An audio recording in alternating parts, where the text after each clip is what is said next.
আসসালামু আলাইকুম। আপনার জন্য নতুন একটি আপডেট ভিডিও নিয়ে আসলাম। আপনারা সৌদি আরবে ধরেন কফিল অথবা কোম্পানি মুআসাসা যদি আপনাকে টার্মিনেট অথবা ক্রুজ দেয় মারে, তাহলে আপনারা কি করেন? আপনারা সর্বপ্রথম আপনার যদি টার্মিনেট করে তাহলে আপনার 7 দিন মেয়াদ পাবেন, ঠিক আছে? 7 দিনের মেয়াদের ভিতরে আপনাকে মানে সৌদি আরব ত্যাগ করতে হবে, ঠিক আছে? আপনার 7 দিনের ভিতরে আপনি বাংলাদেশে যাইতে পারবেন, গিয়া আবার নতুন করে নতুন মিশে আসতে পারবেন। আর যদি আপনার ক্রুজ নেয় মারে অথবা আপনার ফাইনাল এক্সিট মারে, আপনারা ওই 7 দিনের টাইম থাকবে, ওই 7 দিনের ভিতরে আপনার দেশে চলে যাইতে পারবেন। আর পরবর্তী আপনি আসতে পারবেন।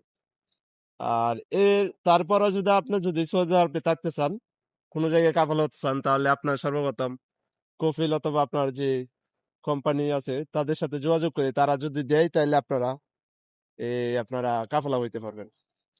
আর আশা করি আপনারা এই টার্মিনাল অথবা ক্রুজ নেয় মারার পর আপনার ফাইনাল এক্সিট লাগিয়ে যায়, 7 দিনের পরে যদি না যান, তাহলে আপনারা কেউ আপনার সফর জেলে যাবেন না, ঠিক আছে?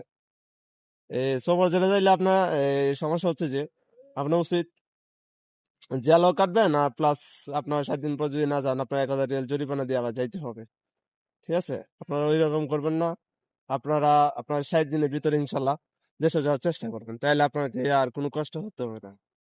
আশা করি এই গুরুত্বপূর্ণ ভিডিওটা দেওয়ার জন্য সবাই ভিডিওটা শেয়ার করবেন, যেন আরো আপনাকে নতুন নতুন ভিডিও দিতে পারি, ঠিক আছে? সবাই শেয়ার করে একটু সবাই দেখার সুযোগ করে দেবেন। আসসালামু আলাইকুম।